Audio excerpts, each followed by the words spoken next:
मैंने सुना है कि आप पतित पावन हैं, देखने आया, लेकिन मैं तो समस्या में पड़ गया। क्या कि आपकी सभा में तो वो संत ही दिखाई पड़े, पतित तो कोई दिखाई नहीं दिया। बड़े बड़े उच्च के भक्त तो लगने लगा कि ये नाम सुना तो था पर पतित तो है नहीं। अब भक्त जो जिस भावना और चतुराई का प्रयोग करता है, कहने लगे कि महाराज समाधान आपके पास तो नहीं है पर मेरे पास है। क्या? अब उपाय ये है कि आप मुझे ले लीजिए शरण में, और उससे मुझको लाभ जो होगा वो आपको अधिक लाभ होगा। क्या? कि आपका पतित पावन नाम है और कोई पतित दिखाई नहीं पड़ रहा है, पर अगर यह नाम सुनकर के कोई आवे और पूछ दे कि आप पतित पावन कैसे हैं, तो मेरी ओर कर दीजिएगा संकेत कि तुलसीदास जैसे पतित को मैंने शरण में लिया, इसलिए पतित पावन। ये भक्त की मैं हरि पतित पावन सुने, मैं पतित तुम पतित पावन, दो बानक बने। क्या बढ़िया जोड़ी रहेगी। और नाम औरों के साथ जोड़ लीजिए, पर मेरे साथ नाम जोड़ने के लिए तो आपको मुझे स्वीकार करना होगा। इसलिए भक्त शास्त्र का जो ईश्वर है वो अवतरित होता है और भक्त की भावना के अनुकूल ही जो नाम रख दे वो नाम स्वीकार कर लेता है, जो रूप दे दे वो रूप स्वीकार कर लेता है, जो गुण दे दे वो गुण स्वीकार कर लेता है। और तब उसके वशिष्ठ जी से महाराज दशरथ ने कहा, बालक का जन्म हुआ है, इसका नाम तो रखिए। तो वैसे तो ब्रह्म का कोई नाम ही नहीं था, अब इस बालक का नाम रखना है, तो वशिष्ठ जी ने रखा। तो उन्होंने ये कहा कि भाई ये तो या तो इसका कोई नाम नहीं, और अगर नाम है तो चाहे जो नाम, इनके नाम अनेक अनूपा, अनेक नाम, सब नाम अनोखे, चलो मैं एक नाम रख देता हूं राम। इस तरह से भक्तों ने पहले दशरथ जी ने मनु के रूप में भगवान को रूप दिया। तपस्या करने के बाद जब ब्रह्म व आकाशवाणी हुई, तुम दर्शन चाहते हो पर किस रूप में चाहते हो, तो उन्होंने रूप दे दिया, जो स्वरूप बस शिव मन माही, यही कारण मुनि जतन कराही, जो वसुंड मन मानस संस्था, देखें हम स्वरूप। भगवान को रूप मिल गया। वशिष्ठ जी ने भगवान को नाम दे दिया, जो नाम रहित था, जो रूप रहित था, उसको नाम भक्तों ने दिया, उसको रूप भक्तों ने दिया, और गुण भी भक्तों ने ही दिया।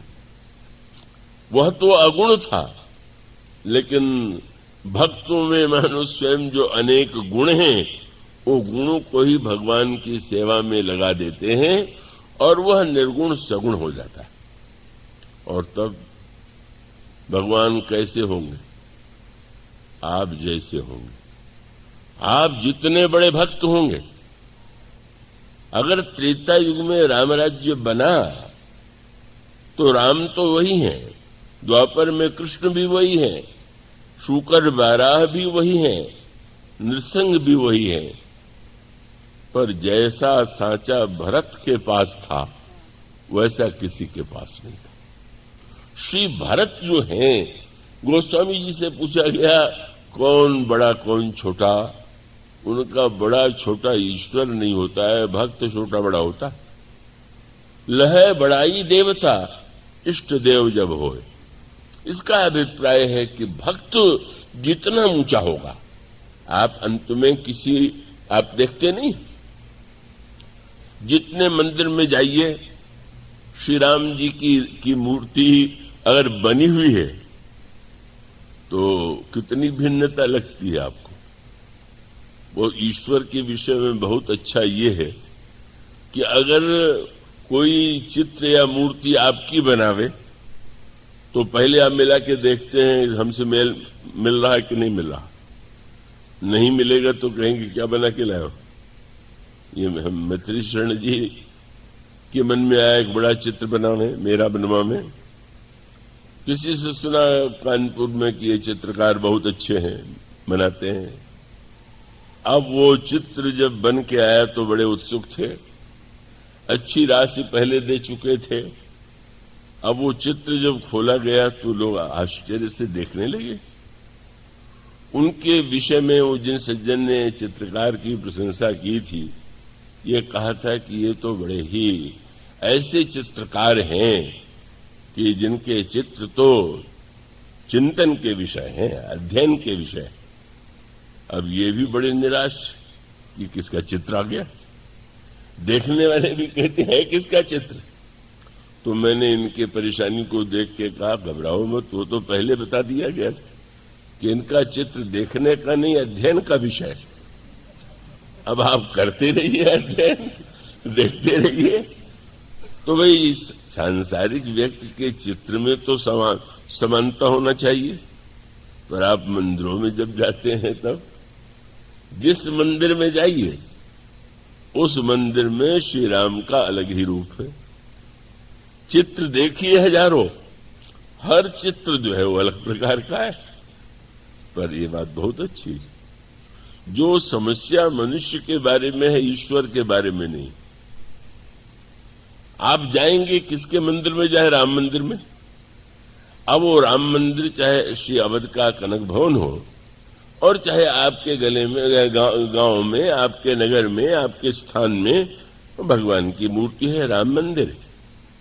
अब आप जानते हैं कि आप मानो जब मूर्ति को देखने जाते हैं तो भिन्नता होते हुए भी यह मान लेते हैं कि सब राम हैं, राम को आप प्रणाम कर रहे हैं।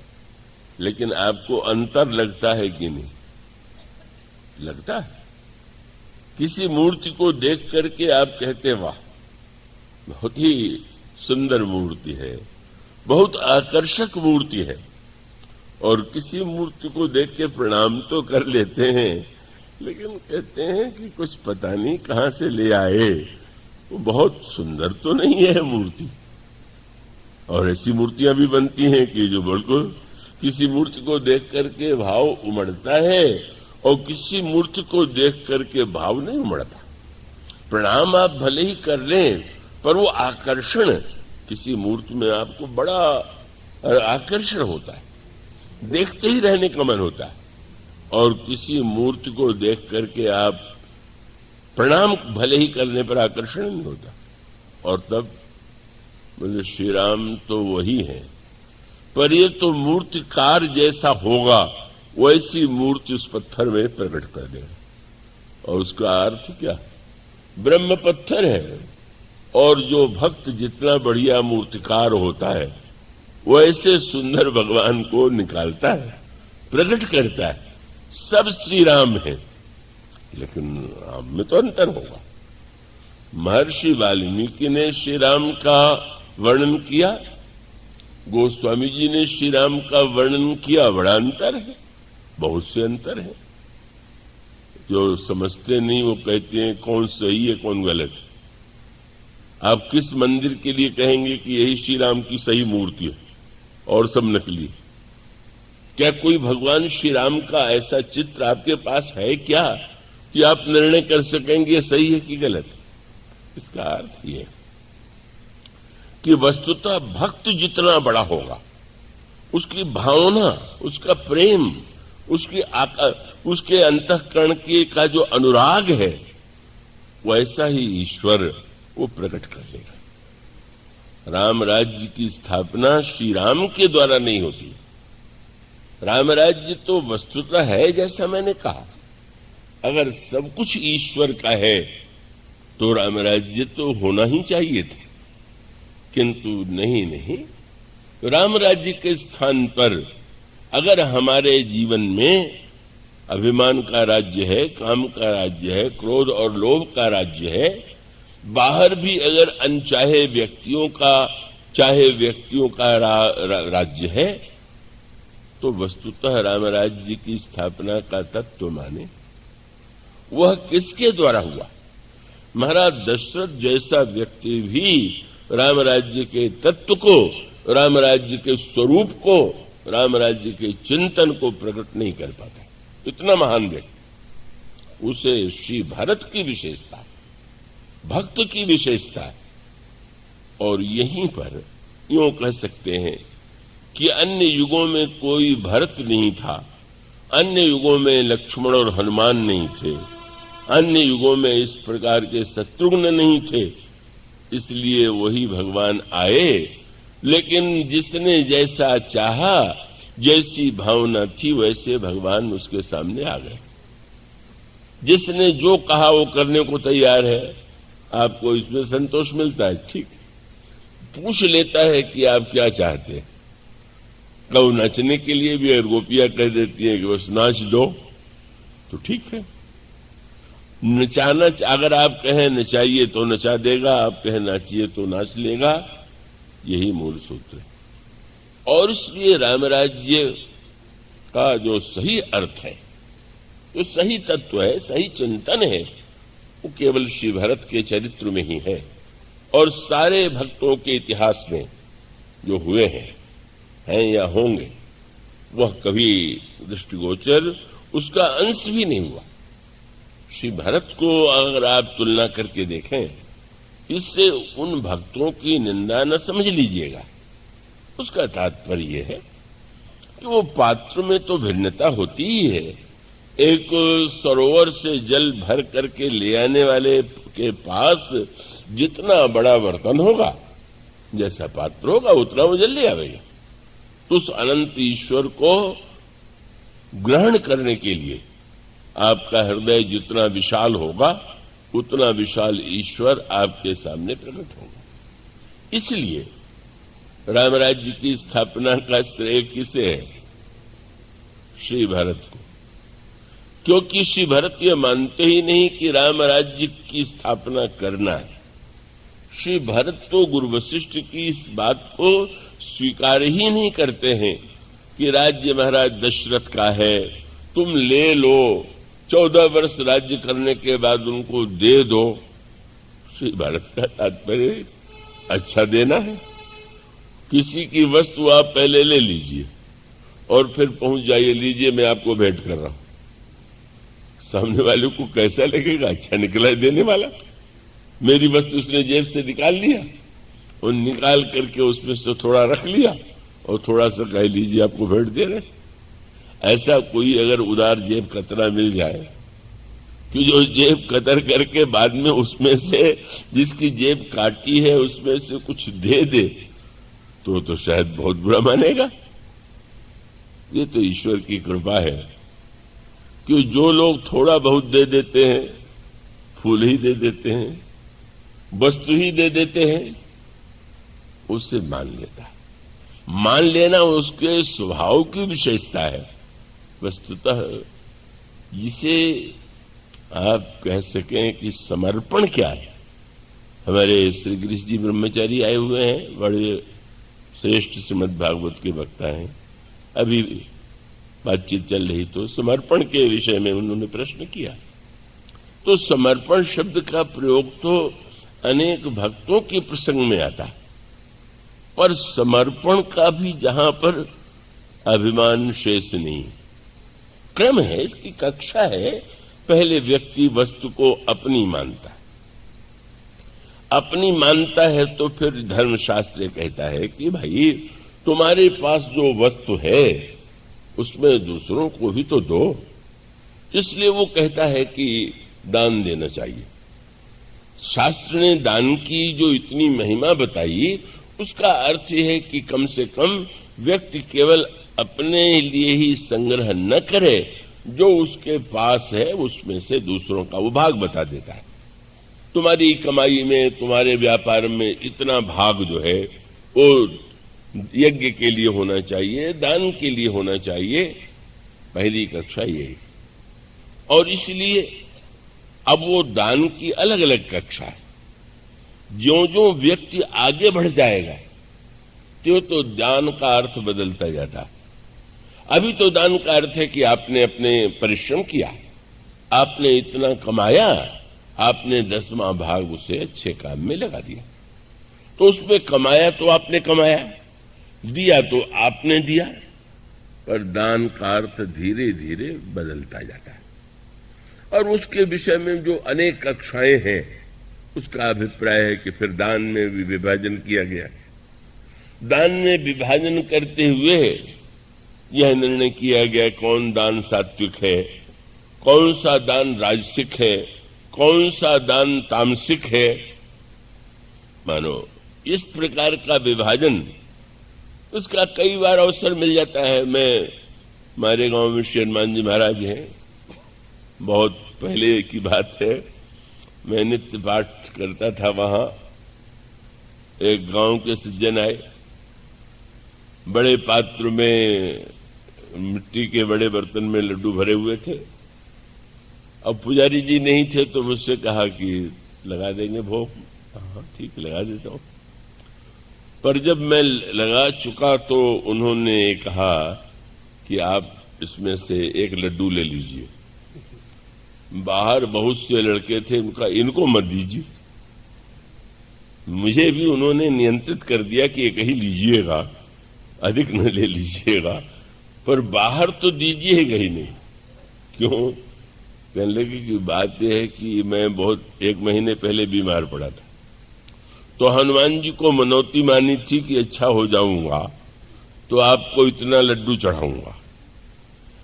अच्छा हो गया हूं तो लड्डू भी चढ़ाना है और आज मेरी लड़की के यहां विवाह भी, लड्डू भेजना भी, तो इसलिए दोनों काम एक साथ हो जाएंगे। लड्डू हनुमान जी को भोग लग गया, अब बांट देंगे तो फिर अब मैं उतना और इकट्ठा करूं। अब ये क्या हुआ, सोचना पड़ता है। पर शास्त्रकार बड़े चतुर हैं, उन्होंने जब दान की सूक्ष्म व्याख्या की तो डर गए होंगे कि ये तो न देने वालों के लिए बहुत बढ़िया अस्त्र बन जाएगा। अगर ये कह दिया जाए कि दान निरभिमानी होकर दो, दान सात्विक होकर के दो, निष्काम होकर के दो, तो कहेगा भाई मैं कुछ नहीं, इसलिए नहीं दूंगा। इसलिए उन्होंने रामायण में जो पंक्ति लिखी कि बोले कि दान कैसे देना चाहिए, तो बोले एन केन विधि दीन्हे दान करई कल्याण, चाहे जैसे हो दो, तो माने दो, ये बहाना मत बना के मत डालो। उन्होंने कहा श्रिया देयम, भ्रिया देयम, लज्जा देयम, भयम दे, कुछ भी हो दो जरूर। डर के मारे दे दो, भय के मारे दे दो, लाज संकोच के मारे दे दो। क्यों कह दिया कि बहुत ऊंची व्याख्या कभी कभी व्यक्ति को ऐसा उपाय बता देती है कि वो उसका दुरुपयोग कर सके। अभी एक विनोद का एक सुनाया सज्जन ने, संबलपुर में एक सज्जन ने सुना कि दान में अभिमान नहीं होना चाहिए, लौकिक कामना से मुक्त होना चाहिए। स्वभाव से कृपण माने जाते थे। कोई यज्ञ था तो लोग दान लेने के लिए पहुंच गए, शायद थोड़ा भी देंगे, पर उन्होंने कहा कि मैं ऐसे नहीं देता, चेक लिख के दूंगा। चेक लिख करके दे दिया। देखा तो उसमें 3 लाख रुपए की राशि थी, और वो बेचारे गदगद हो गए कि इतना बड़ा कृपण, कल्पना हो सकती थी कि 3 लाख दे देंगे, और उत्साह में लेके चले तो गए। पर जब बैंक में पहुंचे तो दिखाई दिया कि उसमें हस्ताक्षर ही नहीं था। लौट करके आए, आप इसमें हस्ताक्षर करना भूल गए? बोले वाह, मैंने सत्संग में सुना था कि अभिमान और नाम की भावना छोड़ देना चाहिए, इसीलिए हस्ताक्षर नहीं किया कि नाम हो जाएगा, अभिमान हो जाएगा। अगर ऐसा अर्थ हो जाए तब तो कोई दान ही नहीं देगा। अभिमान छोड़ दो, ये कर दो, ऐसा करो, बिल्कुल अधिकारी को दान दो। हमारे शाहजहानपुर में इसका अर्थ है कि सूक्ष्म स्तर पर प्रारंभ में ही व्यक्ति नहीं पहुंच जाता, बल्कि वो सूक्ष्म स्तर कभी कभी व्यक्ति को एक भ्रांति में डाल देता है। मेरे शास्त्री ने कहा ठीक है, दान देंगे तो स्वर्ग मिलेगा, दान देंगे तो अगले जन्म में मिलेगा, दान देंगे तो बहुत सुख मिलेगा। बिल्कुल ठीक है, इसी कामना से, इस भावना से देने में भी आपत्ति नहीं, किंतु अगर व्यक्ति के जीवन में लक्ष्य बढ़ना है, आगे बढ़ना है, तो उसे वहीं तो नहीं रुक जाना है। फिर वो क्रमशः पहले ज्ञान की वृत्ति आती है, फिर त्याग की वृत्ति आती है, फिर समर्पण की वृत्ति आती है, और फिर समर्पण के बाद समर्पण के का जो संकल्प है वह भी समाप्त हो जाता है। और ये कक्षा है, क्रम है। इसलिए अगर महाराज श्री दशरथ ने यज्ञ कराया तो निष्काम भाव से नहीं कराया। निष्काम भाव से जिसने यज्ञ किया वो तो रावण बन गया, और सकाम भाव से जिसने यज्ञ किया वो दशरथ बन गया। ये तो उल्टी बात हो गई। प्रताप भानु राजा ही तो रावण बना था। प्रताप भानु इतना निष्काम था कि जब मुनि पूछते थे कि यज्ञ से आप क्या चाहते हैं, तो उसने कह दिया, बड़ा गीता का पंडित था, उसने कह दिया कि गोस्वामी जी ने लिखा कि फलाकांक्षा रहित कर्म ही महान तत्व ज्ञान है, और इसलिए मैं कोई फल नहीं चाहता। तो कर तो रहे हैं, बोले समर्पण। यही पंक्ति गोस्वामी लिखते हैं, जो कछु हृदय न कछु फल अनुसंधाना। गीता का सिद्धांत आ गया। कर्मण्येवाधिकारस्ते मां फलेषु कदाचन हृदय न कछु फल अनुसंधाना। चारों उपाधि मिली धन्य है। कितने विवेकी हैं, कितने सुजान हैं। भूप विवेकी परम सुजाना। और फिर पता चला कि वो जब पूछा गया कि कर्म कर रहे हैं, फल नहीं चाहते, फिर तो कर्म का क्या किया जाए? बस इसको समर्पण। जो कछु कर्म करई मन बानी, वासुदेव अर्पित नृप ज्ञानी। ज्ञानी की उपाधि मिल गई, सुजान की उपाधि मिल गई, विवेकी की उपाधि मिल गई, पर कुछ न ज्ञानी थे, न सुजान थे, न फलाकांक्षा रहित थे। समाज में उपाधि पाने के लिए प्रदर्शन था, और एकांत में कपट मुनि से मिले और पूछ दिया कि कुछ चाहते हैं? ये नहीं कहा कि कुछ नहीं चाहिए। कर्मण्येवाधिकारस्ते। वहां यद्यपि वो वही अभिमान, कैसे कहें कि चाहिए, तो जैसे आपको भूख भी लगी हो और किसी के यहां जाएं तो कई लोग ये सोचते हैं कि अब कहने पर अगर भोजन तुरंत कर दें कि हाँ करेंगे, तो सामने वाला कहीं हमको मरभूखा न समझ ले, तो वो कहेगा कि नहीं मैं तो भोजन करके आऊं, भोजन नहीं करूं। अब सामने वाला 2-4 बार अगर कहने वाला मिल गया तो वो ये कहे बिना नहीं रहता कि अब यद्यप भूख तो नहीं है, करके भी आया हूं, पर आपका आग्रह कैसे टालूं, इसलिए मैं भोजन कर लेता हूं। और जब बैठे तो इतना भोजन कर लिया कि पता चला कि अरे भाई कहां से भोजन करके आए थे। कह रहे थे मुझे कुछ नहीं चाहिए, वही अकड़ अब भी है। कह ले महाराज, शब्द क्या था, पाखंड कैसा होता है, दंभ कैसा होता है। जब कपट मुनि ने कहा मैं तुम पर प्रसन्न हूं, जो मांगना हो मांग लो, तो तुरंत कहा महाराज मेरे जीवन में जहां तक है, चारी पदार्थ करतल मोरे। ये भाषा सुनिए। कहते हैं चारों फल जो हैं मेरी मुट्ठी में, अर्थ धर्म ही नहीं, काम और मोक्ष भी। ये है मोक्ष का फल जिन्होंने पा लिया है, धर्म पा लिया है। और मांग क्या है, पर नहीं कुछ मिल चुका है, पर अब आप जैसे संत ने कहा और न मांगू तो ये तो आपका अपमान होगा, इसलिए मांगे लेता हूं। अच्छा मांगिए तो। और जो मांग की सूची सामने आई तो कपट मुनि था, हंसने लगा। मैं तो समझ रहा था कि मैं अपना राज्य फिर से पालूं, पर ये तो बहुत आगे निकले। क्या महाराज अगर आप प्रसन्न हैं, प्रभु ही तथापि प्रसन्न विलोकी, मांग अगम बर हों विशोकी। मैं अगम बर मांग करके शोक रहित हूं।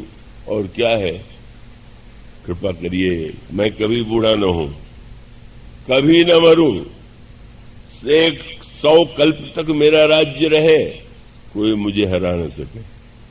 फल की आकांक्षाओं की ढेरी लग गई। जरा मरण दुख रहित तनु, समर जितय जन को, एक छत्र रिपहीन मही, राज कल्प सत हो।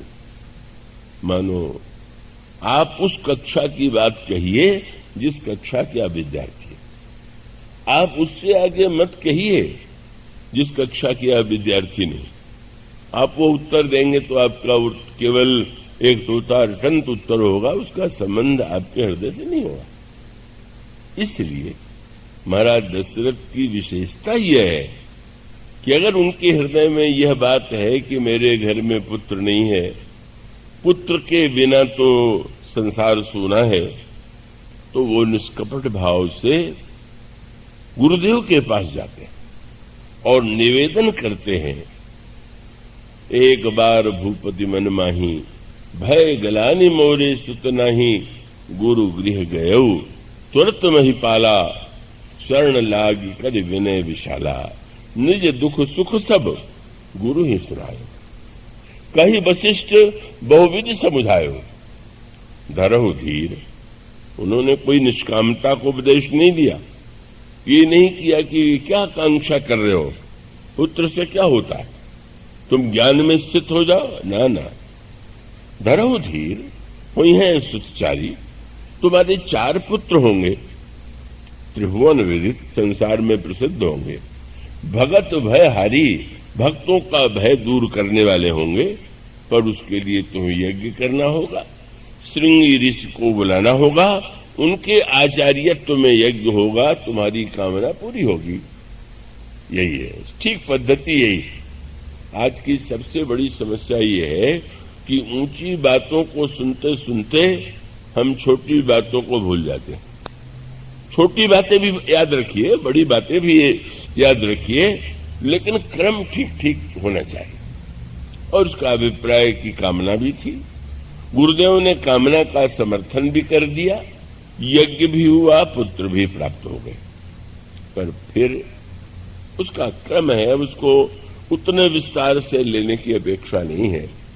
उसके बाद आप पढ़ते हैं दूसरा यज्ञ विश्वामित्र ने किया। विश्वामित्र को पुत्र धन कुछ नहीं चाहिए, कोई भौतिक कामना नहीं है, उन्होंने निष्काम भाव से यज्ञ किया और उसके लिए भगवान राम और श्री लक्ष्मण को मांग करके ले आए। यह निष्काम यज्ञ भगवान सकाम यज्ञ का फल राम मिले। निष्काम यज्ञ की रक्षा भगवान राम ने लक्ष्मण ने की, और तीसरा यज्ञ तब जनक का विश्वामित्र ने कहा, धनुष यज्ञ सुन रख कुलना था, ये समर्पण यज्ञ, निष्काम यज्ञ, सकाम यज्ञ और समर्पण यज्ञ। जनक की भावना यह थी, जिसको गोस्वामी जी ने कहा जब सीता जी को वे श्री राम के हाथों में कन्यादान में अर्पित करते हैं, तो उनकी भावना यही थी, हिमवंत जिमि गिरिजा महेश ही, हरि श्री सागर दई, तिमि जनक राम ही से समर्पी। ये समर्पण है। इसका अर्थ है समर्पण जनक करते हैं, जो सचमुच निष्काम है, फलाकांक्षा से रहित हैं, का जीवन मुक्त हैं, महान तत्वज्ञ हैं। उन्होंने हिमवंत जिमि गिरिजा महेश ही, हरि श्री सागर दई, तिम जनक राम ही से समर्पी, विश्व कल कीरति नहीं। पर यह जो श्री भरत है, तो समर्पण तो गीता में महानतम भगवान प्रशंसा करते हुए कहते हैं, यत् करोसि इदश्नासि यज्जुहोसि ददासि यत् तपस्यसि कौन्तेय तत्कुरुस्व मदर्पणम। भगवान कहते हैं, जो कुछ कर्म करो, यज्ञ करो, सब कुछ भोजन करो, या जो भी क्रिया करो, सब मुझे अर्पित कर दो। अब चतुर व्यक्ति तो भोजन ही अर्पित करेगा कि भाई ये भोजन कर लिया, हो गया भगवान के प्रति समर्पण। समर्पण का अर्थ है प्रत्येक जो क्रिया है वो सब के सब भगवान के प्रति ही समर्पित। किंतु यह जो समर्पण की भावना है, इसमें भी एक प्रकार का सात्विक अभिमान का संस्कार तो है ही, और जटिल करने की उसकी व्याख्या करना शायद अधिक हो सकता है कई लोगों के लिए कठिन हो। ज्ञान दीपक में केवल यह बात कही कि जिस समय वैराग्य के मक्खन का प्राकट्य हुआ, माने जीवन में वैराग्य आ गया, तब मथि काढ़ ले नवनीता विमल विराग। इतनी साधना के बाद, उस साधना की व्याख्या करने की अपेक्षा नहीं है, इतनी साधना के बाद तब जो मक्खन क्या है? वैराग्य। और वैराग्य के साथ जो शब्द जोड़ा गया, वो शब्द है विमल विराग। वह विराग जो है विमल है, तो विमल विराग है। अब तो सबसे ऊंची स्थिति आ गई। यहीं पर गोस्वामी जी के ग्रंथों को कितनी गहराई से बात कही गई।